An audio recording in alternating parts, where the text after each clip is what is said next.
So we're going to shift gears a little bit and bring up a good friend. Jim Wahlberg is our next speaker. Very powerful witness. Jim serves God every day by writing, speaking, filmmaking, and serving his community. Jim also serves as the executive director of the Mark Wahlberg Youth Foundation. He is the author of The Big Hustle, which is a great book. I recommend it highly. An executive producer of Mother Teresa, No Greater Love, and a great film that I saw last year, and I got the privilege of going out to Orange County to the premiere of Jesus Thirsts, The Miracle of the Eucharist. Jim is married to his beautiful wife, Benny, for 28 years. He has 3 children. He's a great friend. He's from the area, so he knows Quincy very well. He also knows Boston really well. He's the real deal. And without further ado, before we introduce Jim, we're going to start with a little film. So we'll just ask the guys to play that. And then Jim Wahlberg.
What's up, Ned? How you doing, brother? Attaboy. You got 2 amens, and that's it. All right? We're putting you on a cap out.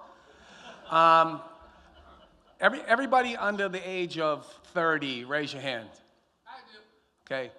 Everybody else, see those hands, because you might need them for this next little piece. I want you to pull out your phones. I want you to aim them with your camera at that QR code. And I want you to push the little yellow thing that pops up, okay? And that'll get you more information about our film that's coming out on April 27th, Carlo Acutis, Roadmap to Reality. It's coming out on his canonization day. He will become a saint on April 27th. Our film hits 1,000 theaters across the country on April 27th. I'm gonna give you 1 minute. And while you're doing that, for the older guys, it's probably gonna take more than 1 minute. I get it. I got a quick question before we get started. Who thought Mark Wahlberg was coming? Yeah. Sorry. He's not gonna make it. Wow. There's a lot of people here. There's a lot of Catholic men here today. And I'm impressed, yeah. I live in Florida now. Down there, our churches are mostly full. And I know up here, when I go to church, I see a lot of missing dads. I see a lot of women and their children, but I don't see the men. And I got bad news for you guys. It's our responsibility to get our families to heaven. It's our responsibility as the heads of our household, the spiritual leaders of our family. So, yeah, amen. There's an amen I'm looking for. Thank you, brother. Okay, so I'm going to get started. And for anybody that's heard me speak before, or those that haven't heard me, is anybody excited to hear what I have to say? Me too.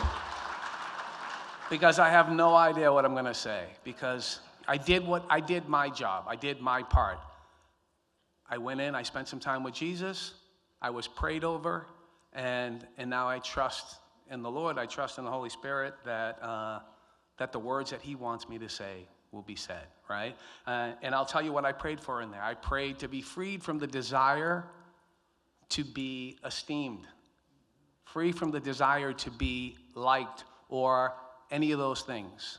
And I have that freedom today because it's not about me. It's about what God has done in my life. It has nothing to do with me. I'd like to start by reading the dedication of my book, The Big Hustle. We have copies out there. I have a policy. I don't bring any books home. So after I'm done, you make sure you come out and get yourself a copy, all right? Thank you. Boom, that's 2. You're done, Ned. Thank you, brother. I appreciate you. I love you.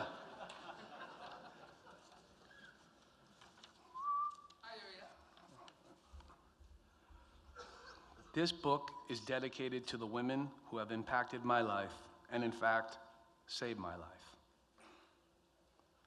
To our Blessed Mother Mary, for your continued intercession on my behalf, for the love and mercy you have always shown me.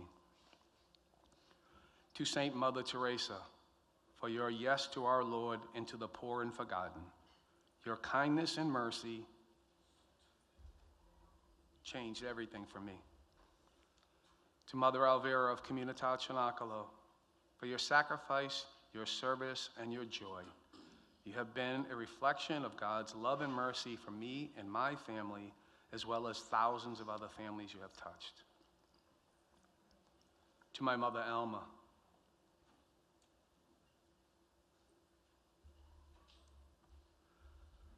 who suffered greatly as a result of my addiction. Thank you for never giving up on me in your endless prayers. To my wife, Benerata, my partner and my best friend, your love and support have meant the world to me. Our Lord picked you to walk on this journey with me. You have made me a better man. You are the love of my life. Thank you for everything you have done for me and for our family. And to my daughter, Kyra, thank you for being the amazing young woman of God you are. You are in my prayers always. If this dedication was written today, there'd be another little paragraph for Kyra. Thank you for giving me my first grandchild. Yeah.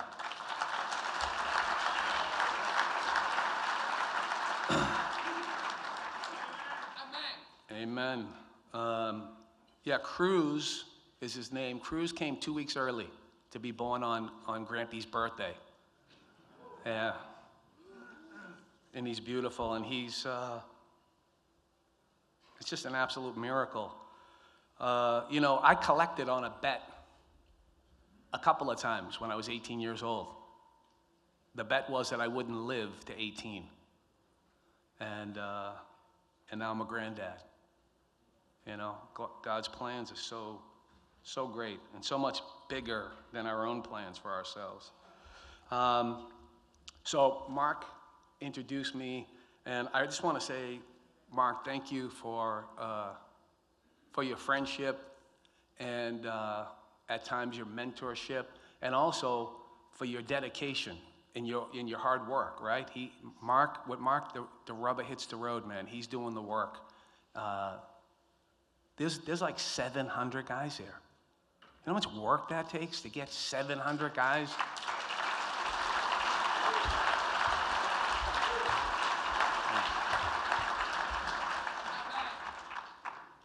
I love you, Ned. I love you, buddy.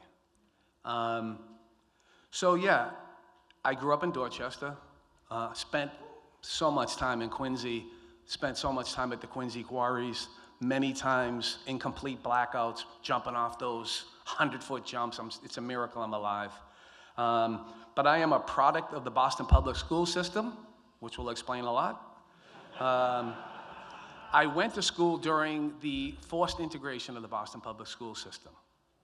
And I went to 7 different schools from grade 1 to grade 7, 7 different schools. So every year, I had to reestablish myself. Every year, I had to convince everybody that I was too crazy to mess with. Don't leave them alone. Every year I met a new principal and became intimately connected to them. Yeah. I was accused of burning down the Gilbert Stewart in Lowell Mills. I was on punishment in my room when the fire happened.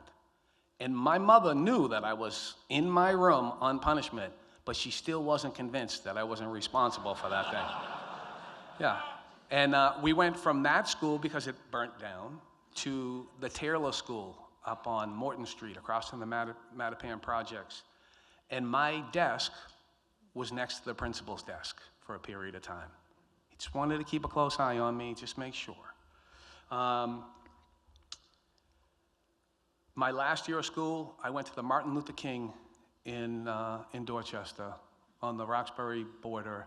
And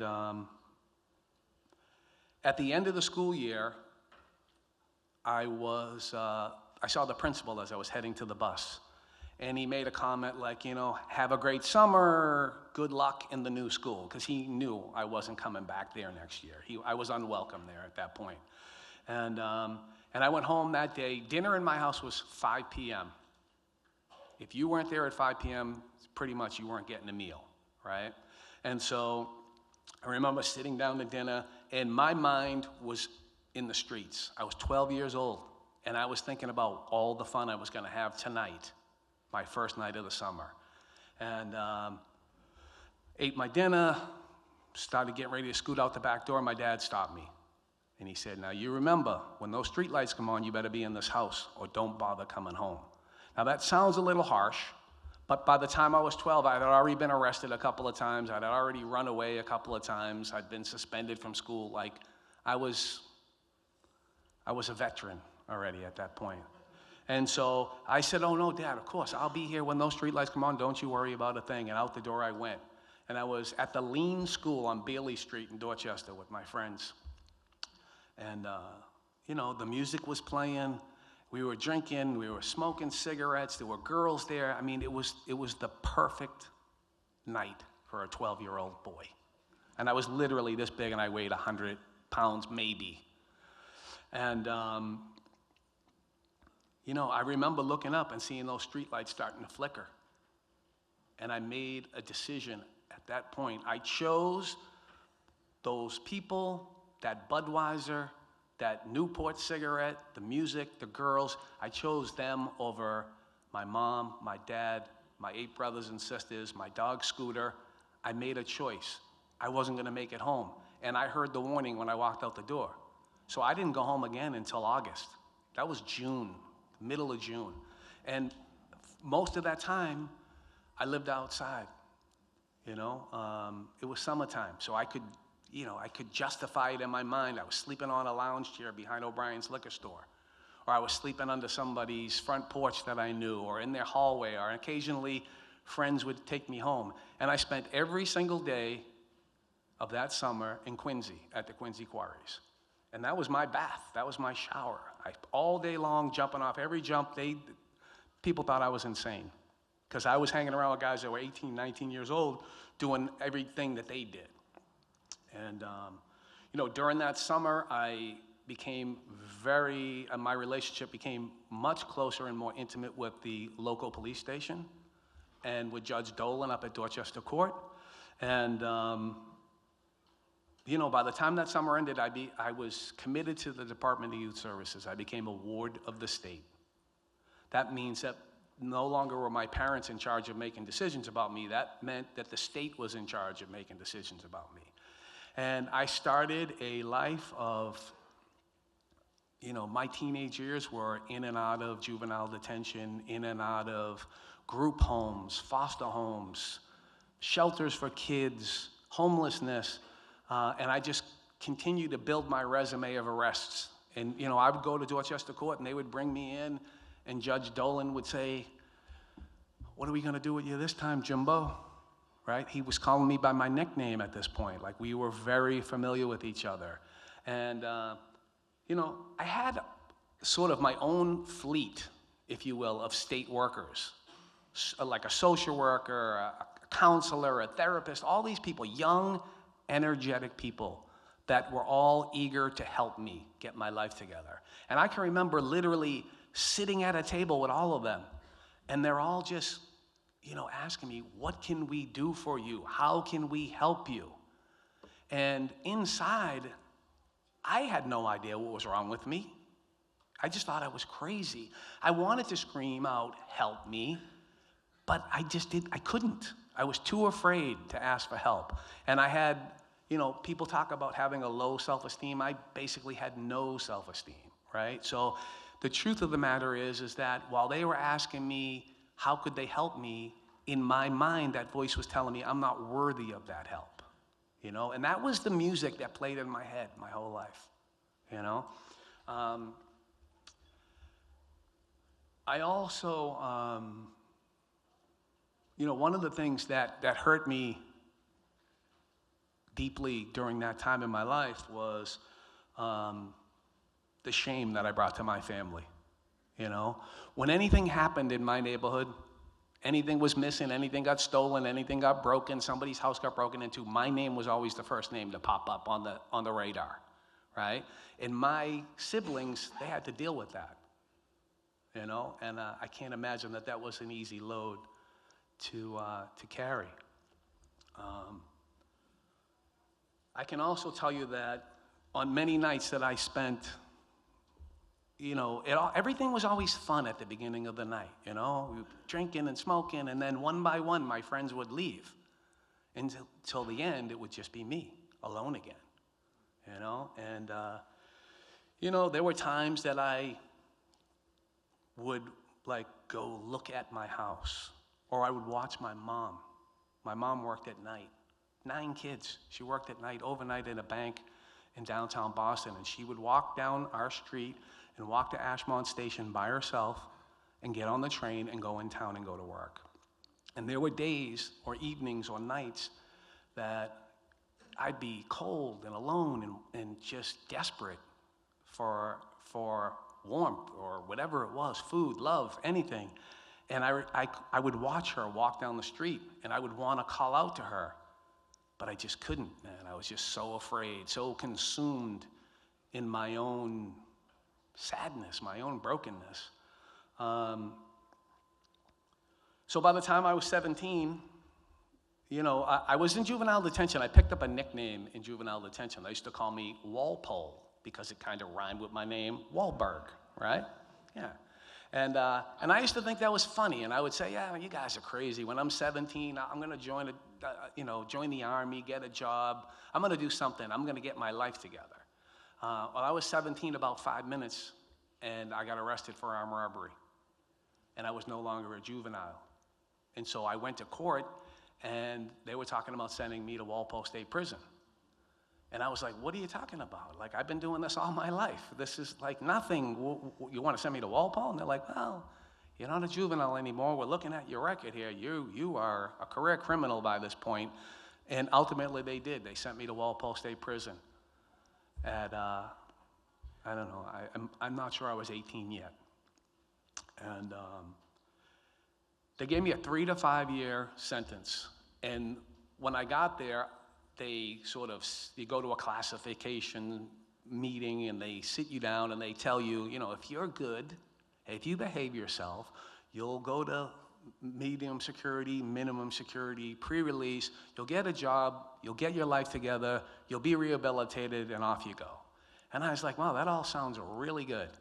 But I turned that 2 years into 5 years, because of my desperate need to impress other people, for my desperate need for you to think I was something more than I was, I'm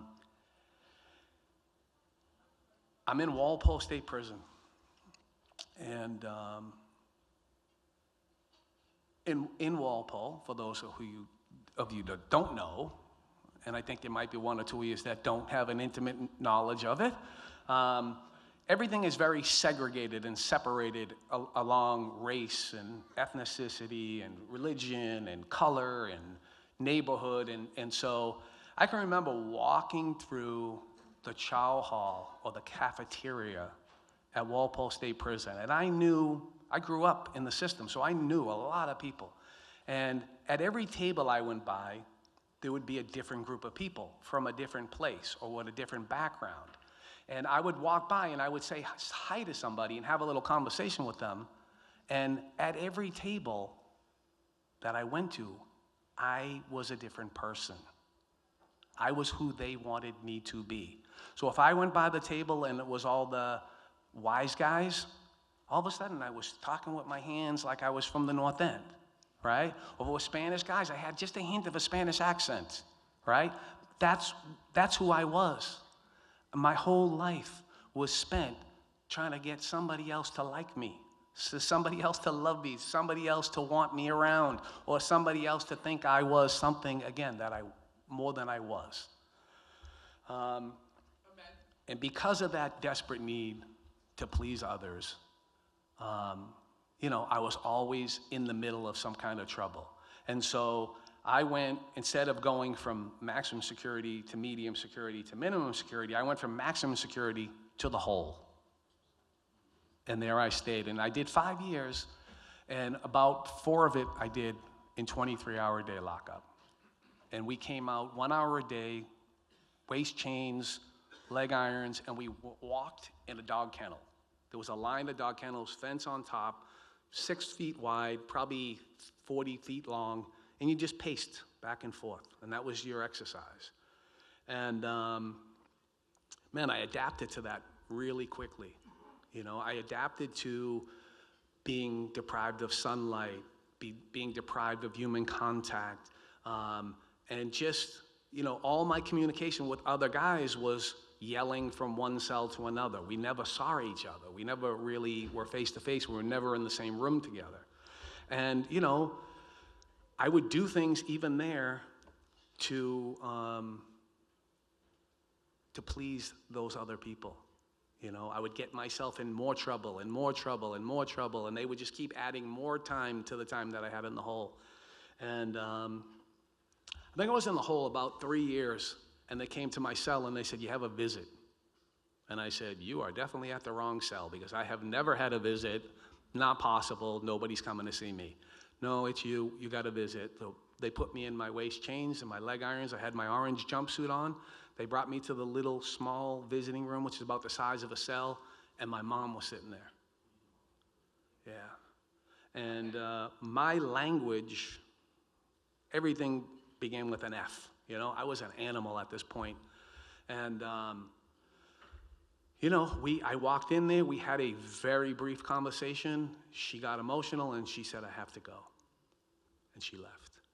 And she would tell me years later that she went out to the parking lot and just cried like a baby. And it was clear to me that I was unrecognizable as her child. She didn't know who was standing in front of her, and she didn't know what happened to my son, that he became this person. And she left. About a year later, they come to my cell and they say, "Hey, Jim, you're getting out." And I said, "Excuse me?" And they said, "Yeah, by our calculations, you have done every day of 5 years." And I knew that other people could hear them, so I was trying to sound excited. And then in a very low voice, I said, "Actually, by my calculation, I got about another 6 months to go." I didn't want to get out, okay? I did not want to get out. I had no plan. I had nowhere to go, and I didn't know what was going on out there anymore, but I was very comfortable where I was. And they were basically kicking me out of prison, because I was adamant about the fact that I had 6 months left. And so I said, "Well, can I use the phone?" And they said, "Sure." And I called my older brother, Arthur, and I did my best to sound excited again. And I said, "Hey, buddy, guess what? I'm getting out." And then he did his best to sound excited, right? "Oh, that's so awesome," right? And I was like, "Yeah, dude, I don't really have anywhere to go. Do you think I could come and stay with you for a short period of time until I get on my feet?" And he said, "Yeah." He said, "We just gave notice on our apartment. We're moving out in 1 month. So you can come and stay for the month. That should give you enough time to get a job and to get on your feet." And I said, "Great, thank you so much." And I said, "Oh, by the way, I need a ride." He didn't want to hear that either. But he said, okay. He came, he picked me up, and he was driving me to see my mom. That was the first place I was going, to see my mother. And as we drove through my old neighborhood, we were driving by the Tower Room, which is a bar across the street from Ashmont Station. I hung in front of that bar my whole life, but was never old enough to actually drink in that bar. And for the first time in my life, I was old enough legally to consume alcohol. So of course, I got to get me some alcohol, right? And so I said to him, let's stop here for a minute. We'll just have one. And we went into the Tower Room, and the owner was behind the bar, and he served me a beer, and he said, enjoy it. He was an Irishman, right from Ireland, heavy, heavy accent. And he said, enjoy it, you won't be having any more here.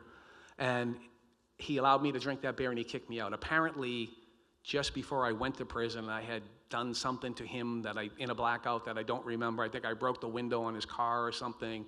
But, and I left there, and my brother took me to see my mom. And I sat down in my mother's kitchen, and she did her best to seem excited, but she wasn't excited. And she would tell me years later that she knew within seconds that I was going back to prison. She just didn't want me to bring any of my siblings with me, or she didn't want me to bring the cops to her front door. She didn't want the drama that having me around brought. And I left there. I was there maybe 15 minutes, and I left. I don't think I saw my mother again while I was out. That night I went out, I got drunk, and that month that my brother gave me just seemed to go by like, not sure I looked for a job, you know? But the month came and went, and the moving truck was in front of the house, and he was like, hey, what are you doing? You got to pack, you got to get your stuff. Where are you going? And I said, oh, no, don't worry, I got a plan. I said, I'm going to run up the street to get a pack of cigarettes, I'll be right back. And I went and I got drunk, and I didn't come back. And I had convinced myself, which I was really good at, that I would just go back there that night, and maybe they wouldn't know I was there, and whatever, right? And I went back that night, and there were 2 Irish luggages on the front stairs, green trash bags, with my clothes. And after doing 5 years in prison and being out 1 month, I was homeless again. And, you know, it was desperate times, to say the least, and I was a dangerous person at that time, because there wasn't anybody that I wouldn't rob. There wasn't anything I wouldn't steal. And so I was fortunate enough to find somebody, an old girlfriend, who was living in the projects in South Boston, and she said, you can come and stay here. And so I went to stay there with her, and right away I started running around with a guy that lived in those projects, and he was a heroin addict. I was an alcoholic. So this guy was shooting like a lot of drugs in the morning just to feel regular, right? Not to be physically ill. And I was a drunk, so I woke up and I would be rum sick, shaken, needing to drink. So I was afraid of everything and everyone. This guy was possessed. There was nothing he wouldn't do to get what he needed. And so I relied on him every day to get me my first couple of drinks so I could build up my courage, and then I would steal stuff. And, you know, the mind, when you're suffering from addiction and you're just suffering in life, it's amazing how you can look at somebody else and think that their situation is so much better than yours, right? So for me, I like to use the analogy of, we were both on the Titanic. This ship was going to the bottom of the ocean, there's no doubt about it. But I was sitting over there, and he was sitting over there, and from my seat, he looked like he was doing a lot better than me, because I couldn't feel his pain. I could only feel my pain, right? And your own pain is the worst pain, because you got to feel it. And so I went to him and I said, listen, I think I want to try that stuff. And to his credit, he talked me out of it. He talked me out of it and probably saved my life. That night, God intervened on my behalf, and I was arrested for robbing a Boston police officer's house. Genius. I was in a blackout, and for those of you who don't know what a blackout is, I'm going to do my best to briefly explain it. You are conscious. You are standing up. You are, and my head I would get the worst possible thought. And my head would just lean forward, and the rest of me would follow my bad idea, right? So the kind of bad idea that I might have is, I want to go talk to my girlfriend who has a restraining order against me at 3 o'clock in the morning to explain myself, right? That's the kind of thought that would come into my head, and my body would just follow it to her house. And so I'm in a blackout, stumbling around South Boston, and I'm checking doors on cars and turning doorknobs on apartments. And I turned the doorknob, and the door opened. And I went in, and nobody was home. And I went in through the rooms. I started ruffling through the stuff. You know, I grabbed the VCR. I'll explain what a VCR is to the young guys later. And I put it by the back door, and I grabbed a few other things, and I put them by the back door. And I don't know, man. You know, the blackouts are funny things. That you could forget where you are like that.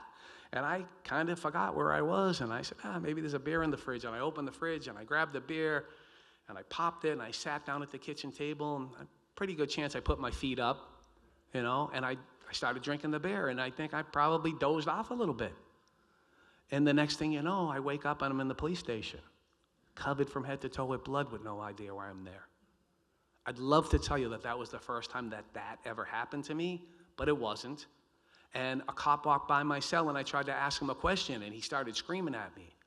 And I thought, I must have did something to a cop, right? I come to find out when I went to court the next morning that I had robbed this Boston police officer's house, and that he had come home to find me passed out at his kitchen table, and him and his partner did what I think any rational person might do if they find a guy in the middle of the night in their kitchen. And right away, they were talking about a life sentence for home invasion, right away.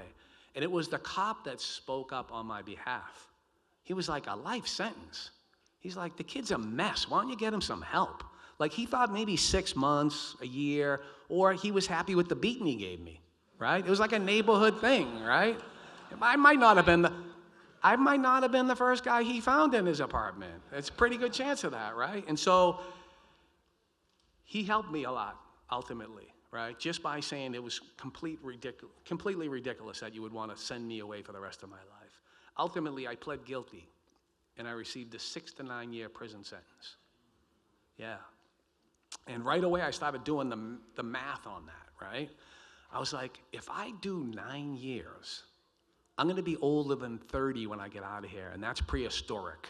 I can't stay here until I'm 30, right? And so right away, I tried to just do my time different than I did it the last time.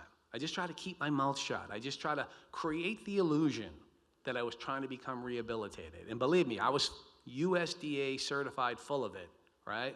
But I started going to the 12-step meetings. I started going to therapy. I started doing anything I could to create this illusion. And that not long after I started going to these meetings, they put me in charge of the meetings, which is just insane, right? Hey, setting up the chairs, making the coffee, signing people's attendance sheets, right? What's wrong with these people? Who puts me in charge of anything?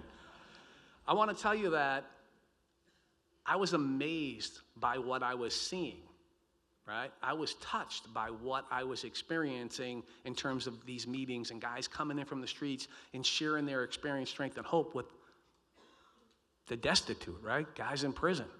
And but I had this overwhelming feeling that always weighed down on me, even in prison, that like, this is a great program, but it's never going to work for me because I'm not worthy of it.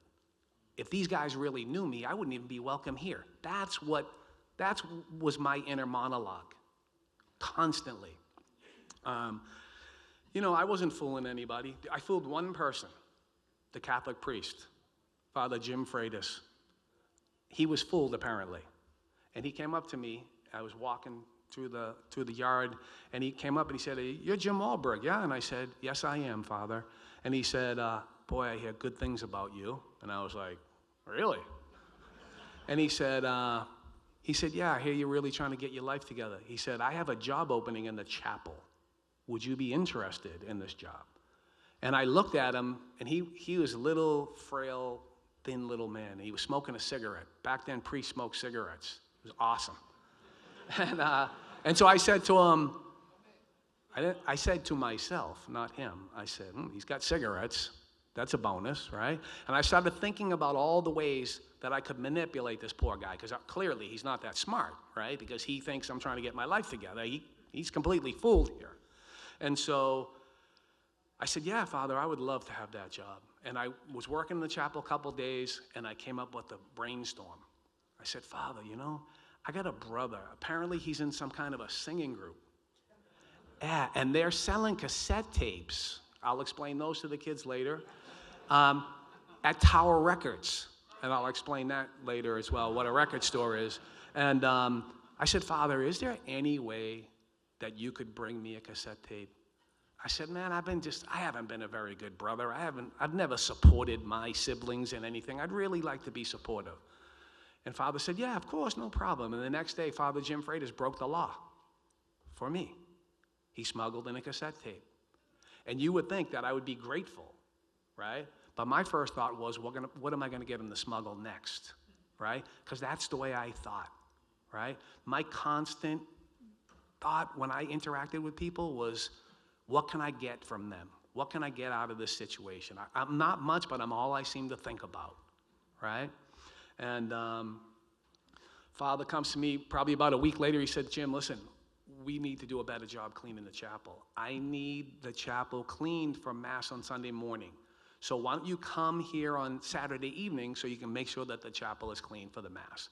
And I said, okay. He failed to mention that there was a vigil Mass. So I go over there thinking I'm going to clean, and there's a Mass getting ready to start. So now I'm in Mass, right? Now my experience with Mass up until this point, there's another misconception, I think, that, we're this like great Catholic family. Maybe not great, but we're this Catholic family, right? We were culturally Catholic at best. I made my first Holy Communion because the kid next door was making his first Holy Communion. That's what you did, right? And I never went to Mass with my parents. I never heard anybody praying. I never heard my father invoke the name of the Lord unless he was angry, which was constantly. And my experience with Mass was whoever was old enough to go would get sent, not brought. We would get sent down to St. Gregory's. Usually about 6 of us, and we'd walk out, and a bunch of us would go in a bunch of different directions. We'd all go to St. Gregory's, get the bulletin, go over to the park, Walsh Park, and watch the cops play softball, and then go home with our proof that we went to Mass, right? And then I, of course, took it a step further. There was a guy selling newspapers, and he had a stack behind the church and in front of the church, and I learned very quickly he couldn't be in 2 places at one time. So when everybody was on the honor program, they would put their money on top of the papers and take one. And so that was my angle. I would steal the money and then go to the park and watch the cops play softball. And so I'm in Mass in MCI Concord, and feeling like I did the few times I did go to Mass when I was a kid, like I was the worst sinner in the room, right? Like I thought people were looking at me like I was so consumed in myself that I thought their attention was on me when clearly they were there to be with Jesus, right? And to bring their own family and to practice their faith. Nobody was thinking about me. They might have been watching me when the basket went by to keep an eye on me. But that was about it. And so I didn't know when to stand. I didn't know when to kneel. I didn't know the prayers, the response. I didn't know anything. But I used to sit next to a guy, and he was from Charlestown, and he was a bank robber. And he came from a long line of bank robbers. And he was doing a whole bunch of time. But he was very Catholic. As far as he was concerned, that was his career choice. He wasn't a bad person. That was what he did for work. But he still believed in God. He went to Catholic school as a kid his whole life. And so I just did what he did. I stood when he stood. I kneeled when he kneeled. I moved my lips when he moved his lips. I didn't know what I was saying. I didn't know what I was doing. And I certainly didn't really believe in anything that was going on. And short period goes by. Father comes to me, and he's very excited. Jim, I got big news. And I'm like, really, Father? You're so excited. What's this big news that you got? And he said, Mother Teresa is coming to this prison. And I said, really, Father? That's amazing. Who's Mother Teresa? You know, I probably didn't know who the president was either, just to be clear. I was damaged goods. And so I was like, yeah, that's great. And I remember I went and called home, collect. I called my mom, and I said, Mom, I guess Mother Teresa's coming to this prison. And I didn't understand the magnitude of what Father was talking about or who she was or the fact that she was going to be a saint, or like I didn't know anything, and I didn't realize. And so I said it to her. She repeated it. Her mother was standing there in the kitchen with her. And basically for the first time in my life, I said something that mattered to my grandmother, right? There were 9 kids in my family. She loved my sister, the princess, and the rest of us, she didn't have much time for. My sister got to sit in the comfortable chair and eat Endermans and watch her stories with her, and the rest of us, nothing.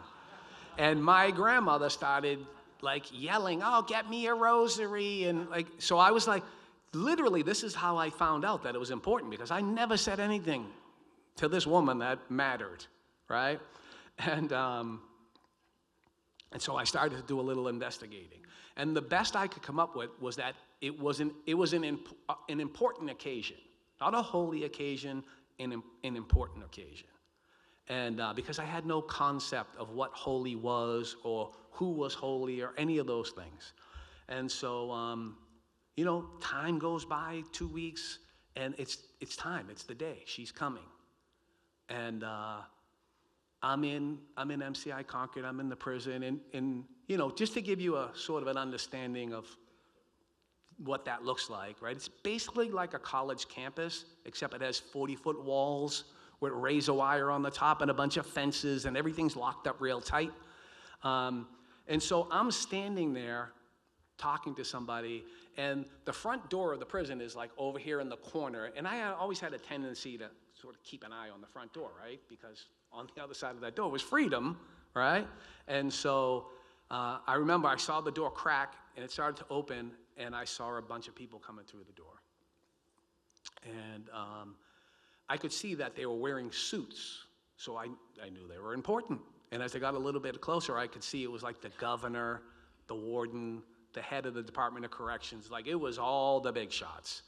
And then they parted a little bit, and there she was. There was Mother, right? Just about the size of Mother Olga, for those of you who know Mother Olga, right? Just a teeny little thing, with a few of her sisters with her. And as she got a little bit closer, my constant state of being was, I kind of always looked at the ground, like I just wasn't the kind of guy that, I didn't look a lot of people in the eyes. My self-esteem was non-existent. And so, I'm looking at the ground, so the first thing I see is I see her feet.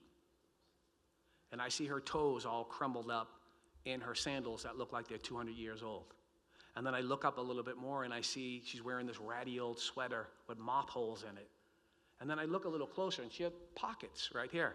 And there was money sticking out of her pockets, right? And I was very confused by this. And I want to admit to you right now today that I spent a little more time than I should have staring at that money. Yeah, I was criminally minded for sure. I know today that people would just hand Mother money. That's what they did, because they knew what she would do with it. She would care for the poorest of the poor. And, we didn't make eye contact. We didn't engage each other. They were on a mission. They were going to where they were going, and they walked right by me. And I turned around, and I ran over to the chapel. And I said, Father, she's here. And he was like, oh, that's great. He said, listen, I got more good news for you. Because you work in the chapel, you're going to be part of the procession. And I said, oh, all right. What's a procession, right? I didn't know. And he said, you're going to walk in with Mother and the cardinal and all the priests and the dignitaries, all the important people. Okay, I'm pretty important now. I was pretty impressed with myself. And so as we processed into the gymnasium at MCI Concord up on Route 2, the altar was set up on a stage just like this in the gym. And as we processed in, the cardinal was in the front, and he had his big hat and his big stick, is what I thought of it then. I know it's a staff now. I'm a little more educated. I actually know how to read now. But it was a lot of, it was big. It was all over the top for me as a person who had no understanding. And he had his own chair brought in, right? So his own chair's up there on the altar, and there was a chair next to it, and that was for Mother. And he came up the stairs, and as Mother processed up, he was beckoning her to come and take her spot. And she said no. And she put her hands in a praying motion on her head like you would see her many times. She just started bowing, and she backed away from the altar. And she was in about the third row, right in the first seat. And she got her spot, she knelt down, and she stayed there with the inmates. And there were some dangerous guys in there, and some real deviants in there too. And her and her sister stayed there and spent most of the time on their knees. And there was a moment that because I was sitting probably right across from her on the other side of the aisle, where I looked over, and as I was looking at her face, I kind of felt like I was looking at the face of God, because I had no understanding, right, of God or of faith or of Jesus. I didn't know anything, right? But I knew that this woman was special. That's all I knew. And so it came time for her to go up and speak. And the words that she said changed my life. She said that I was a child of God. She told me that Jesus loved me and that he died for me. And I want to tell you that the memory's a funny thing, man, but it was like the other 800 people weren't there anymore. And she was talking to me specifically, telling me, Jim, Jesus loves you. And he died for you. And that you're more than the crimes that you committed. You are a child of God. I don't know what happened for the rest of the day. I know the mass ended, I went back to my cell, I couldn't sleep, I was tossing and turning, I was pacing, and I remember in the morning, the door opened, and I ran out the door, and I ran back to the chapel, and I said, Father Freitas, I need to know more about this Jesus that she's talking about. I need to know about this Jesus who loves me. Now, this is where the story gets a little weird, because, again, the memory's a funny thing. The way I remember it, Father chuckled a little bit. And then with an imaginary pencil, he checked off a little box and said, got one. Yeah. And he said, have a seat, my son. And I sat down, and in that moment, Father started to catechize me. He started to teach me our faith, right? In a very loving and gentle way. Now, I can tell you that he did not pull down a version of the Catechism of the Catholic Church and slam it down on the counter and blow the dust off it and say, we have a lot of work to do, my son. Because I would have left, right? If he would have said once, we got homework, I was out of there, right? If he said, read this, I probably would have left, because I'm not sure I was capable of reading at that point, But I knew I was not capable of doing any work.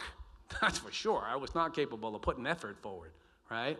I was running strictly on emotion. And Father, just every day we would get together, we'd have a cup of coffee, and he would just love me. He would just talk to me. He would just teach me, because he knew that I didn't make my confirmation. So he was preparing me to be confirmed into the faith. After a few months, I get word that I'm being transferred to another prison. And the first person I need to tell that is Father, right? Because at this point, he is my priest, he is my mentor, he is my friend, he is a reflection of Jesus Christ for me in every way. And I run back to him and I say, Father, I'm being transferred. And he says, okay, where are you going? And I told him where I was going. He said, have a seat. And he picked up the phone and he made a call. He said, yeah, this is Father Freitas. Can I speak to Father Frank, please? And Father Frank got on the line. He said, Father Frank, this is Father Freitas down at MCI Concord. I have a special delivery FedEx package coming your way. His name is Jim Wahlberg. Handle with care.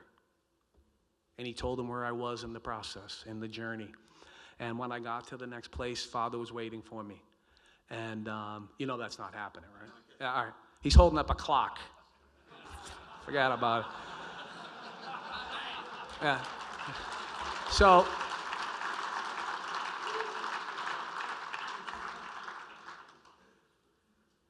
I get to the next prison, lesser security now. I'm going down, I'm going closer towards the front door, which is a whole new thing for me. But it's evidence that what I'm doing is working, right? And I think it's important also just to mention, because I've mentioned many times that feeling of in that my inner monologue of I'm no good and I'm not good enough and I'm not worthy and all this stuff. And that I always had an overwhelming feeling of loneliness. And I want to tell you that after that interaction with Mother Teresa, the rest of the stuff I was doing started to make sense. The going to those meetings and going and doing all that, it started to make sense. I felt like I belonged there, right? And I want to tell you that that feeling of terminal loneliness, I was aware that it had kind of slipped away, right? It was a big, big deal, right? It was like all this weight was off my shoulders. So I'm at the next place. He picks up where Father left off. We continue the work. A few months go by. I'm being transferred again to a minimum security prison. Unheard of for me, right?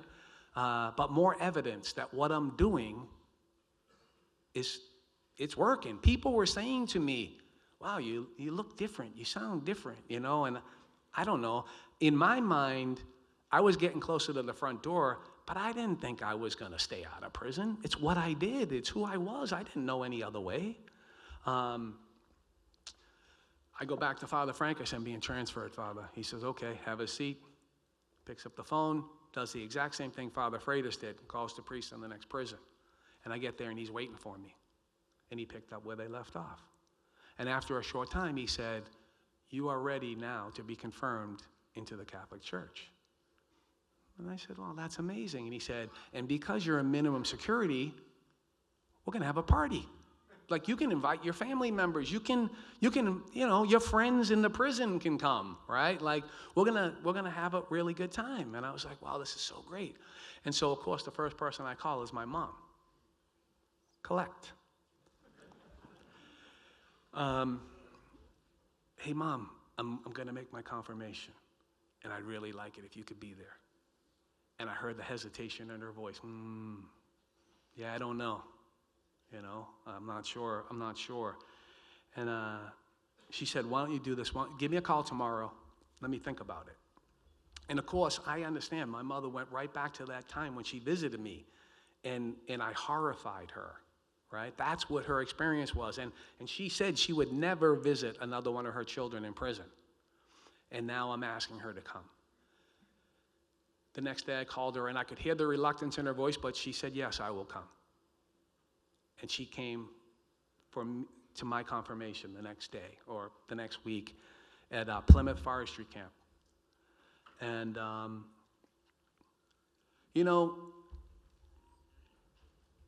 I had no idea just how important that day would be. Not just in my faith journey, but as it relates to my mother and our relationship. My mother would go back to that day for the rest of her life when we would have our little moments. She'd say, Jimmy, do you remember that day? Do you remember the day I knew you were different? The day I knew you were going to be okay, right? And that was our little thing, right? That was like our special moment, right? Our special thing. In fact, my mom wrote a letter to the parole board, which I saw a few months later. And let me just say that my mother didn't write letters to parole boards. She didn't lie for her children. There's at least one of my brothers in the room who can testify that she would tell the judge to lock them up if she thought that was the safest thing for everybody. She would say, lock them up. And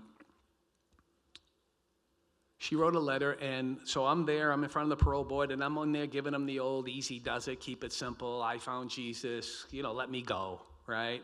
And they're like, yeah, laughing at me. They had my folder, and it was like this big, right? I did a lot of time, right? And they're like, yeah, whatever. You haven't gotten any trouble since you've been here this time. We're going to let you go, but we'll see you when you get back, right? It sounds like a rotten thing to say, but the evidence was clear that I'd probably be coming back. And then the guy says, oh, we got a letter here from somebody. And I opened up the envelope, and it was a letter from my mom. And it said, basically, it's okay, you can let him go now. He ain't coming back. Before you stands a man of God, right? That's her words. And they did. You know, I got out, and, you know, I got out in the middle of, or on the tail end of, complete disaster in the church, scandal everywhere, you know? And I drifted away. It took a little bit of time, but I drifted away from the faith. I continued to pray, but I continued to pray to a God of my own design, if you will, right? I'm sorry, but I just spent almost an hour telling you what a not good guy I was. You can't leave it up to me to create my own conception of God.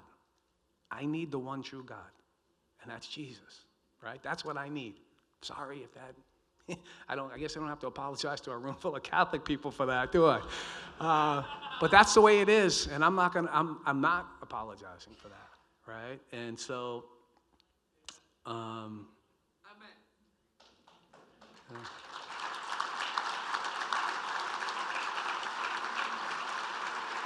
So, throughout my life, as it relates to my mom, on every special occasion, every family occasion, there'd always be a moment where she would say, "Oh, Jimmy, you remember that day?" And we lost my mom a couple of years ago, and at the end of her life, I got the honor of going and caring for her for a period of time. I watched my mother care for her siblings and her mom at the end of their lives, every one of them. And so having that honor meant it made the world to me to be able to do that. And my mom had dementia at the end of her life. But in a moment of clarity, there was a joke in my family. I don't know if anyone's ever seen that show, Wahlburgers. Terrible show. But anyways, there was a running joke on the show, who's mom's favorite? We even sell t-shirts, mom's favorite, right? And so my mom would always say to you, if you were her favorite, if you were in her presence. If it was just you and her, you're my favorite. I was sitting at her kitchen table with her, and this woman had dementia. In a moment of clarity, she said to me, "Jimmy, you know, it's you. You're my favorite." And then she did something she never did before. She started to tell me why I was her favorite, right? Because that comment never had any real depth to it, right? It was very, it was almost like a joke, right? And she said, "You remember the day? Remember the day I knew you were different?" She talked about the dad I was and the brother that I got to turn into and the son that I had become, all because of my redemption, right? And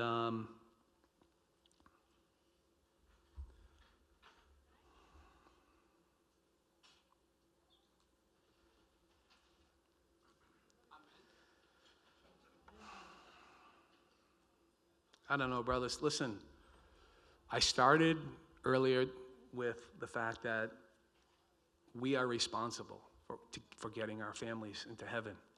We are responsible, right? I don't know. There was a time after my mom had passed, and even during that time, as I said, I sort of slipped away from the church, and that loneliness that I talked about started to creep back in, right? That doubt and that insecurity, it started just to creep back in.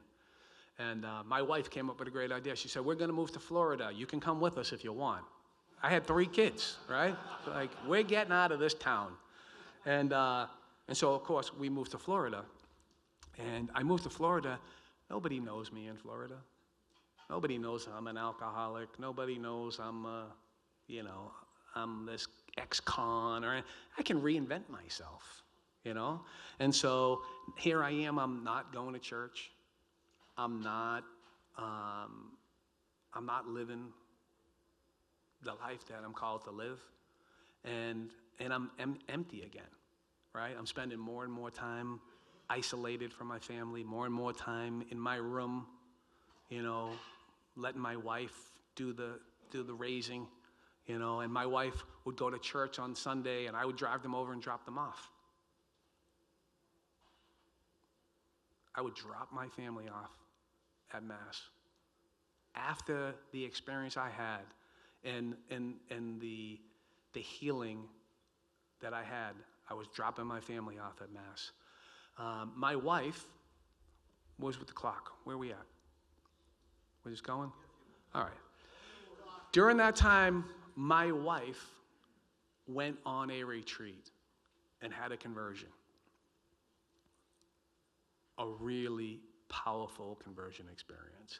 And not like, when your wife gets into something, you got like 15 minutes and you better get on board because the train's leaving, right? And you're coming or you're getting left behind. She didn't come home from the retreat and hit me over the head with a Bible. She didn't start yelling at me or ordering me to church. She came home and she was more loving. She was more gentle. She was more kind. She was more patient, right? And it was attractive. After a period of time, she would start to say, hey, there's a men's retreat coming up. Maybe you could go on the men's retreat. And I would say, yeah, no thanks. I'm good. I have a God of my own understanding. I have a God that I've created for myself, and I'm going to go with that. And her best friend went on the retreat with her. And this woman is like my sister. She was working on her husband. My wife was working on me. And so he and I got together. We had a union meeting. And we said, buddy, we are not going on any retreats. That's for the ladies, right? We're going to just continue to provide. And we made a commitment to each other not to break that picket line. But then my wife came up with a really good plan. And that really good plan was she sent my 12-year-old daughter, Kyra, to see me. And Kyra said to me, Daddy, I really want you to go on this retreat. I want you to know Jesus. I want you to be happy. She ripped that mask right off my face. I thought I had everybody fooled. I was Mr. Jocularity. I was always telling jokes, and I didn't smile a lot, but I thought I fooled most people. But she was not fooled, and there was no way I could say no to my 12-year-old daughter. And so I said yes. And then my first thought after I said yes was, how am I going to get out of this? Right? Like I said yes. I knew there was no getting out of it, and so came time for the retreat. My retreat brothers will, if you ask them right now today, 15 years later, they'll start laughing right away. I show up, I got a hooded sweatshirt on, hood on, right? I got my bag, we pull up, my wife drops me off, and everybody's so happy, right? All the brothers are like, hey, let me get your bag. I'm like, dude, don't touch my bag, right? Don't touch my bag. Just leave me alone, I'm good. And I knew that I just had to get through the weekend to fool them, to get the heat off, to get back in the big bed, to whatever it was that I was looking for, because I was not looking for Jesus. And I want to tell you as briefly as I can that prior to my conversion in prison, I had a real legitimate excuse. I didn't know that Jesus loved me, and I didn't know that Jesus died for me. Now I knew, and I walked away. The guilt I felt now was so overwhelming because I kept Jesus just in human form. I made it like he thought like I thought. And, like if you step on my toes, I get a resentment against you. I'm going to hold on to that forever. I'm going to roll around in it. I'm going to love it every time I see you. I'm going to think bad things. I'm going to talk bad about you. And so I thought Jesus was that angry with me. And clearly, Jesus doesn't work that way.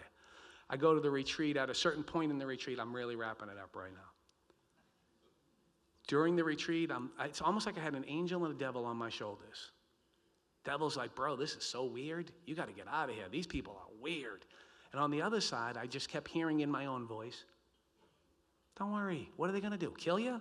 Just sit tight. It'll be over in no time, right? That was the best I could come up with. At a certain point in the retreat, my spirit was awakened again. My heart was melted, and I started to cry. Halfway through, the halfway mark, I started to cry, and I cried for the rest of the weekend. And I was a mess. And I went home and I cried for a couple more days. Just laid in bed, never turned my phone on. I just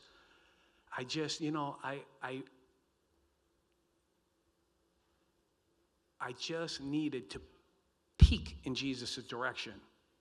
Just enough for him to see me and to get his arms around me again. And to let me know that he loves me and that he died for my sins and that I'm more than all the bad things I've done in my life, that I'm a child of God. And that's when my true conversion began.